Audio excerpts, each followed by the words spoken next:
Donc, si vous voulez bien, ce soir, on va se focaliser donc sur les symptômes mentaux puis physiques de la tuberculose, enfin du miasme tuberculeux. Et vous avez bien compris depuis le début, quand je vous dis la tuberculose, bien sûr, c'est pour parler du miasme. Et comme nous aurons, je pense, fini un petit peu plus tôt que l'heure dite, je vous prie déjà de préparer vos questions pour que dès après la fin de la présentation, on puisse, si vous voulez bien, répondre à des questions d'ordre général sur le cours, votre compréhension, des points qui ne vous sont pas apparents, des choses que vous désirez sur lesquelles je repasse, enfin bref, vous me dites et on va faire ça sur mesure. Alors la première chose que je vous demande de bien comprendre, je repasse un tout petit peu une couche là-dessus, je l'avais vu un petit peu rapidement l'autre soir et je préfère revenir un tout petit peu là-dessus. Ce que je voudrais que vous compreniez, c'est qu'à l'occasion de la tuberculose, c'est vraiment frappant de voir combien les cas sont capables de basculer entre les symptômes mentaux et les symptômes physiques. Alors, à telle enseigne que dans la vieille école française, vous avez le dicton ou la maxime qui dit que quand vous avez un cas qui est riche en symptômes mentaux, cherchez les symptômes physiques et réciproquement.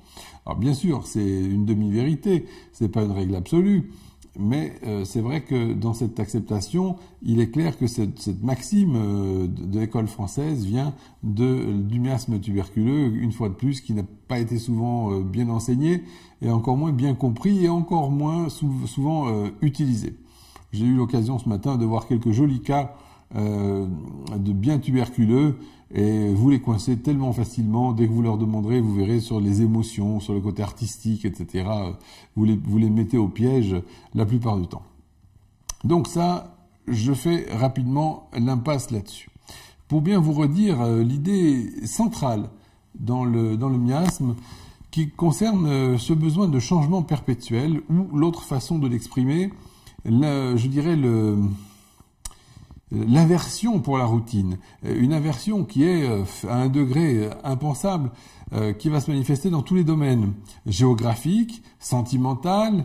Ils vont déménager, je connais des gens qui, à l'âge de 35 ans ou 37 ans, ont déménagé plus de fois qu'ils ne comptent d'années.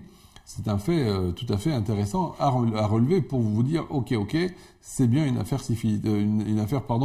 de nature tuberculinique qui nous attend là. J'ai de temps en temps péché dans mon discours et j'ai vu que vous m'avez rattrapé sur le forum. Merci pour ça aussi. N'hésitez pas à me corriger. Au bout d'un moment, ça m'arrive d'avoir un petit peu les boyaux de la tête qui font des nœuds. Cette espèce d'insatisfaction va avec le miasme aussi. Parce que comme ils ont besoin d'un perpétuel changement et en même temps, ça veut dire aussi qu'ils sont capables de se lasser très facilement des choses. Et du coup, ils sont jamais contents. Ils ont toujours besoin de trop de choses. Alors ça se voit bien sûr chez l'enfant, mais j'y reviens chez l'adulte aussi, sur le plan purement sentimental, parce qu'il va falloir changer. Au bout d'un moment, le tour de la personne a été fait. Et de toute façon, ce sont des gens qui se nourrissent d'émotions violentes et ils vont être que dans le passionnel, le fusionnel, etc. Mais sûrement pas se contenter de demi-mesures. Donc au bout d'un moment, littéralement, on va dire que la chandelle sera brûlée par les deux bouts et on se retrouve devant ces problèmes d'insatisfaction.